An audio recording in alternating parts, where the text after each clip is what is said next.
하나님 아버지의 말씀은 에스겔서 1장의 말씀입니다.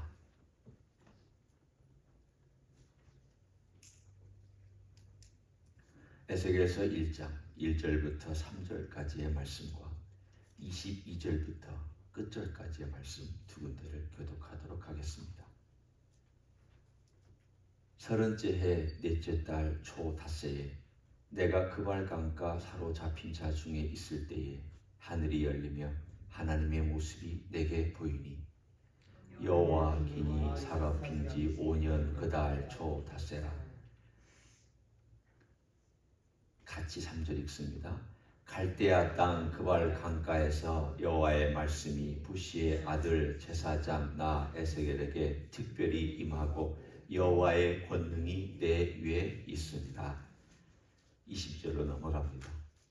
그 생물의 머리 위에는 수정 같은 궁창의 형상이 있어 보기에 두려운데 그들의 머리 위에 펼쳐져 있고 그 궁창 밑에 생물들의 날개가 서로 향하여 펴 있는데 이 생물은 두 날개로 몸을 가렸고 저 생물도 두 날개로 몸을 가렸더라.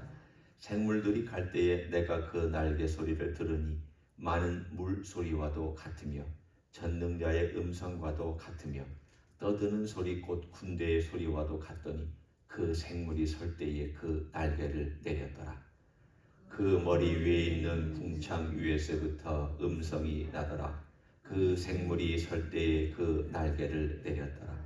그 머리 위에 있는 궁창 위에 보좌의 형상이 있는데 그 모양이 남보석 같고 그 보좌의 형상 위에 한 형상이 있어 사람의 모양 같더라. 내가 보니 그 허리 위의 모양은 단쇠 같아서 그 속과 주위가 불 같고 내가 보니 그 허리 아래의 모양도 불 같아서 사방으로 광채가 나며 같이 읽습니다. 그 사방 광채의 모양은 비오는 날 구름에 있는 무지개 같으니 이는 여호와의 영광의 형상의 모양이라. 내가 보고 엎드려 말씀하시는 이의 음성을 들으니라. 아멘. 특이한 장면으로부터 에스겔은 시작합니다. 이때가 에스겔의 나이 30이라고 되어 있습니다. 30이면 제사장으로서의 직무를 시작하는 첫 번째 해의 나이가 됩니다. 요즘도 보통 한 30은 넘어야 목사 안수를 주죠. 예수님도 30살에 공생애를 시작하셨습니다. 구약시대의 모든 제사장들은 30부터 제사장의 사역을 시작했습니다. 그 전에는 훈련받는 기간이죠.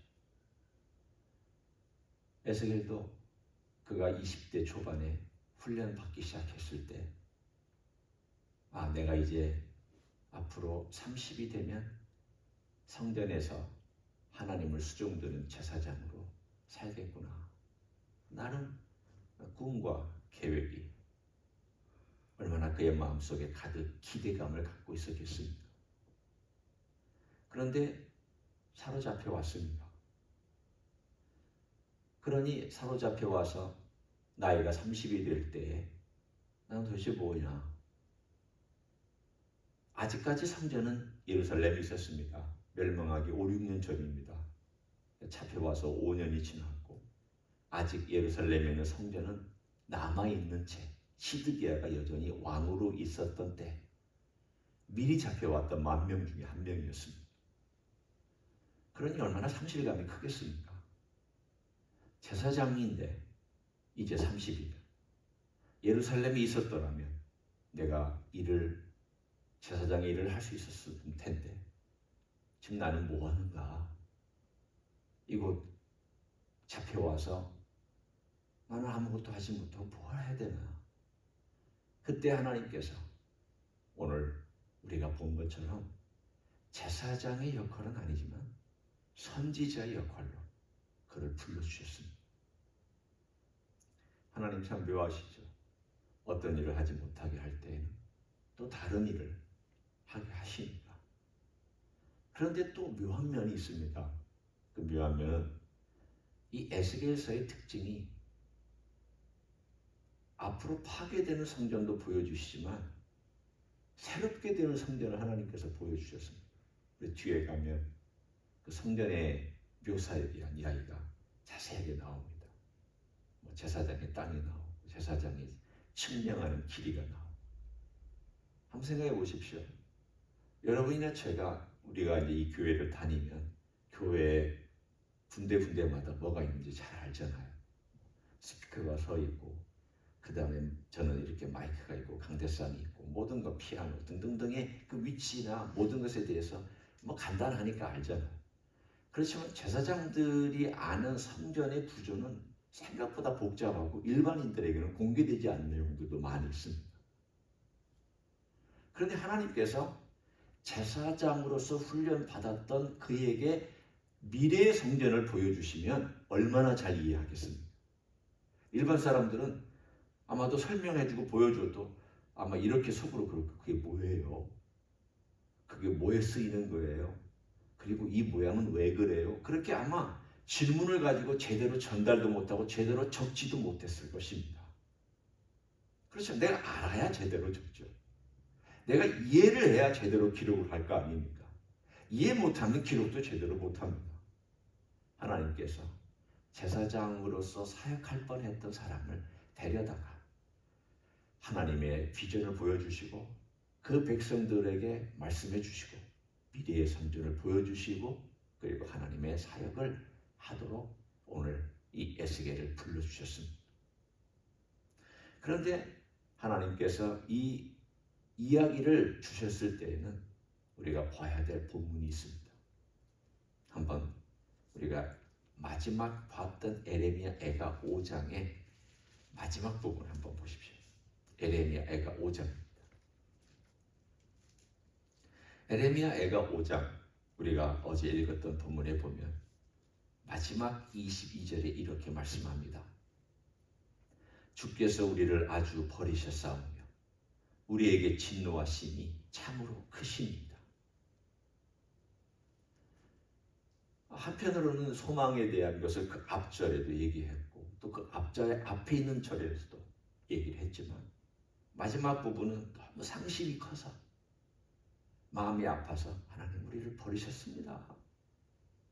이 말은 하나님께 대한 일종의 불평이면서도 소망입니다. 약간의 어떤 반어법적인 그런 내용이죠. 하나님 지금은 우리를 버리셨다고. 그리고 지금은 우리에게 나타나지 않아서 우리가 지금 이렇게 힘들고 어렵다고. 사실은 현재의 그 상황에 대한 그 몰입에 거기에 빠져있는 에레미야의 그 고통스러운 고백이 이렇게 나타나 있습니다. 우리 아주 버렸다. 그렇지만 이것은 그 신앙이 버려진 게 아닙니다. 내가 하나님을 버리겠다는 뜻도 아닙니다. 다만 지금 이것이 너무 고통스럽기 때문에 어떻게 말로 표현할 수 없는 그러한 독백과 같은 기도의 내용입니다. 그런데 이 내용이 오늘 1장 1절, 2절, 3절 특별히 3절에 보면 갈대아 땅, 그발 강가 여호와의 말씀이 부시의 아들 제사장 에스겔에 특별히 임하고 여호와의 권능이 내 위에 있으니라. 그발 강가 유브라데스 강의 지류 혹은 수로로 만들어서 그 도시 전체를 큐감고 그 사이사이에 흐르게 만들었던 그 그발 강가에 있었던 나에게 하나님께서 임하였다. 그리고 맨 마지막에 어떻게 되어 있느냐?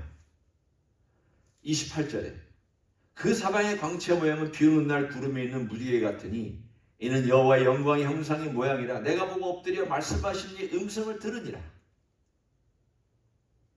그가 지금 어디에서 하나님을 경배하고 있습니까? 그가 원래는 성전에서 하나님을 경배하고 있어야 됐습니다. 제사장이니까. 그렇지 않아요. 성전에 들어가서 하나님을 경배하고 하나님 수정 들고 거기에 촛불 밝히고 그리고 떡 일주일마다 갈고 그리고 날마다 여기에 향단에 향을 피웠던, 그래서 하나님을 경배하고 거기서 하나님께 예배하고 절하는 그런 사람이 됐었어야 됐습니다. 그런데 하나님께서 저 이방 땅 500마일 떨어진 예루살렘으로부터 500마일 떨어진 그 땅에 이방 땅에 성종도 없는 땅에, 이방인들의 우상이 득실득실한 그 땅에 하나님께서 거기 임하셨습니다.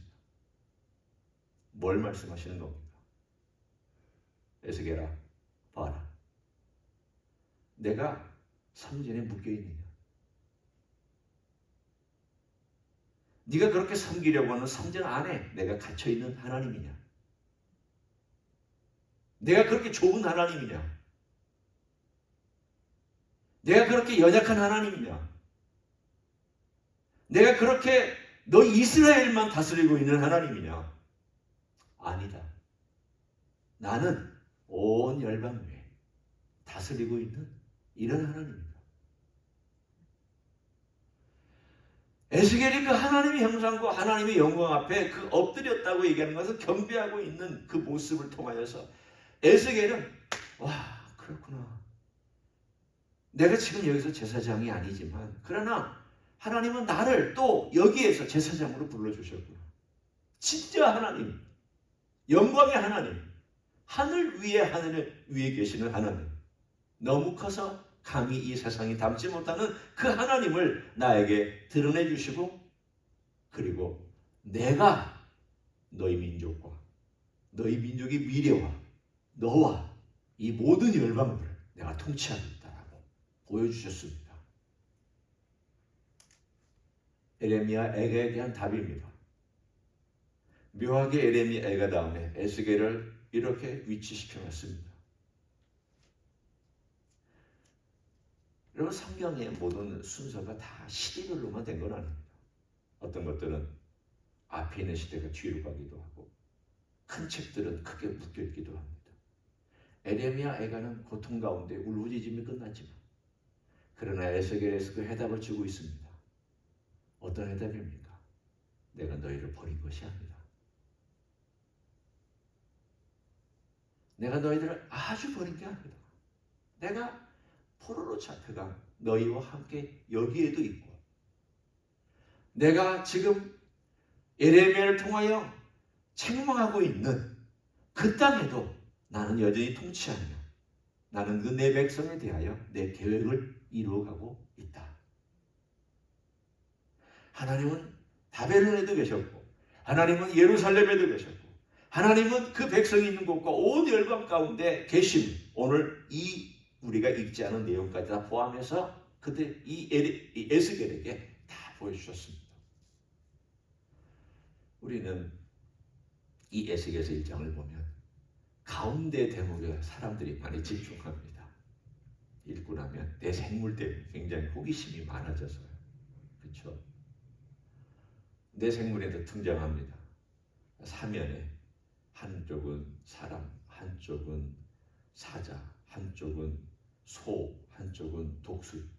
그리고 모양이 너무 특이하고 우리의 상상을 초월하는 모양들입니다. 날개가 있고 또 손이 있고 발이 있는데 발은 그 소 발굽처럼 갈라져 있고, 그리고 두 날개로는 각각의 몸을 가리고 두 날개로는 날개들은 서로 연결되는 것처럼 붙어 있고, 도대체 이게 상상이 안 됩니다. 이 존재들을 여러분 너무 우리가 아주 호기심이 있긴 하지만 이해 못합니다.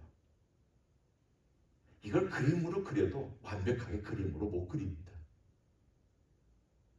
왜 못 그리느냐? 우리가 본 적도 없거니와 에스겔도 봐도 이 정도밖에 묘사를 못했습니다. 눈으로 봐도 우리의 표현으로는 이 정도밖에 표현할 수가 없습니다. 우리는 생물만 봐도 이 내 존재는 보통은 그룹이라고 얘기를 합니다. 하나님을 모시고 있으며 하나님의 보좌를 떠받들고 있습니다. 하나님께서 움직이실 때 그들도 같이 움직이는 어떤 천사들이라고만 우리는 압니다. 이들이 어떤 말을 하는지, 하나님과 어떤 대화를 하는지, 그리고 이들이 하는 일이 여기 나타나는 것 외에 어떤 더 특별한 일을 하는지 우리는 잘 모릅니다. 그룹들이다. 그리고 에덴 동산을 지켰던, 불검으로 지켰던 그 존재들도 그룹들이다. 그 정도만 합니다. 근데 왜 이 존재를 여기서 얘기를 했을까를 우리가 생각해야 됩니다. 이 존재의 모양이 신기하다든가 이 존재의 모양이 특이하다든가 이것보다도 더 중요한 건 왜 하나님께서 이 존재를 에스겔에게 보여줬느냐가 더 중요합니다. 왜 그랬을까요? 하나님의 모양은 자세히 안 나타납니다. 이 존재들 위에 궁창이 있었습니다.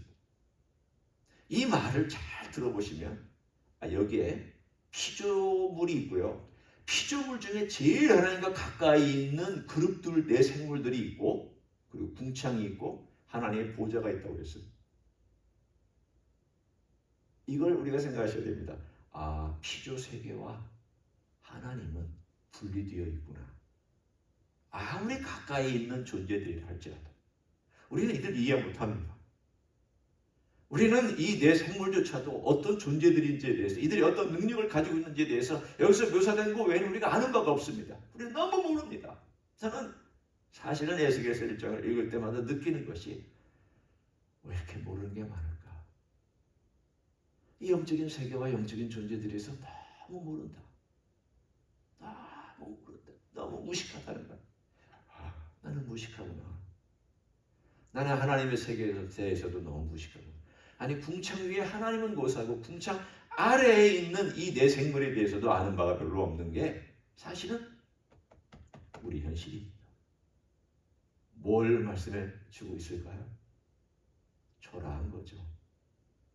우리의 지식이 초라함, 우리의 존재의 초라함, 우리의 알고 있는 것에 우리가 경험하고 있는 것이 우리가 영적인 세계를 안다고 얼마나 안다고 하는 이것들에 대한 것들이 얼마나 부분적이고 얼마나 조금밖에 없으며 얼마나 치우쳐 있는지 얼마나 조각조각 나 있는지 여전히 이 장면을 보면 그렇게 주님 제가 아는 게 없습니다.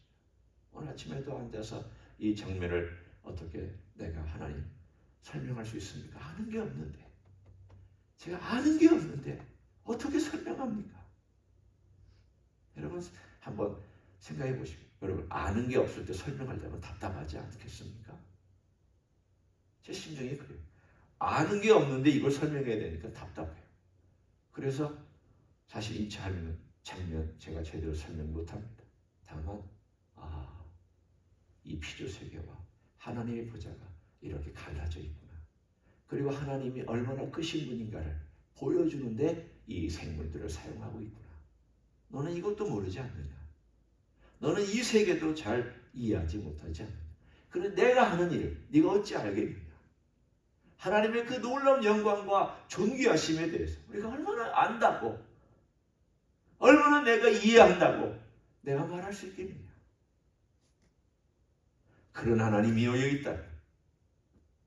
그런 하나님께서 인간이 되셔서 이 땅에 내려오셨다는 것이 또 한편으로는 또 신기한 일입니다.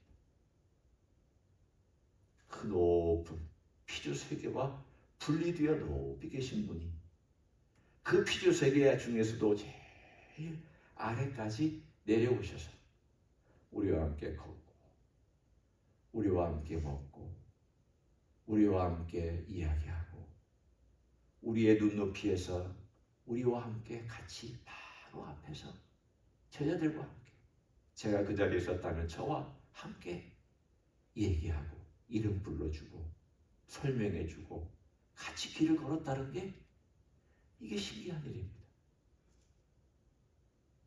이게 너무 극과 극이에요. 너무 높은 하나님께서 너무 낮은 자리까지 오셔서 우리를 사랑하시고 우리와 함께 하셨다는 것이 우리가 아는 건 그 정도예요. 주님이 그렇게 하셨다는 것을 우리가 아는 거지 주님이 어떤 분이냐 성경에서 얘기해주고 있는 거 외에 아는 게 사실은 별로 없습니다. 오늘의 말씀의 결론입니다. 이렇게 크신 하나님께서 바벨론 땅에 가 있는 백성을 돌보시고 내가 버리지 않았다. 돌봤다. 그런데 우리 주님께서는 잃어버린 우리들을 찾으려고 이 땅까지 오셨어요. 내가 너희 인류를 버린 게 아니다. 내가 구원하러 왔다.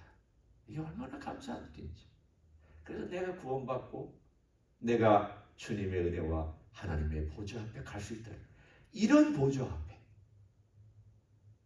눈으로는 보지 못하지만 그 영광스러운 찬란한 보좌 앞에 내 생물들이 떠받들고 있는 그 보좌 앞에 내가 가서 지금 예배할 수 있고 경배할 수 있다는 것이 신비하고 감사할 뿐입니다. 오늘 하루도 그런 영광의 특권의 자리에 우리가 있다는 것을 알고 우리 주님의 은혜와 주님의 그 피 묻은 그 보혈의 능력과 그 자비와 긍휼을 의지해서 우리의 아버지를 예배하고 성삼위 하나님을 예배하는 하루가 되시길 예수님의 이름으로 간절히 축원합니다. 기도하겠습니다.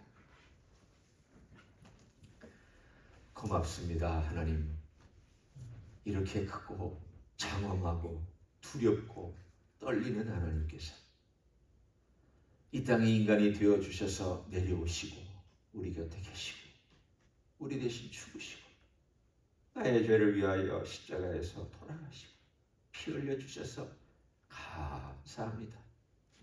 주님, 우리가 무엇이길래 우리가 어떤 존재이길래 초라한 존재밖에 안 됐는데 하나님을 이해하지도 못하고 하나님을 보지도 못하고 그런 어리석은 인생인데 우리를 사랑하셔서 이 귀한 은혜를 주십니까? 감사합니다.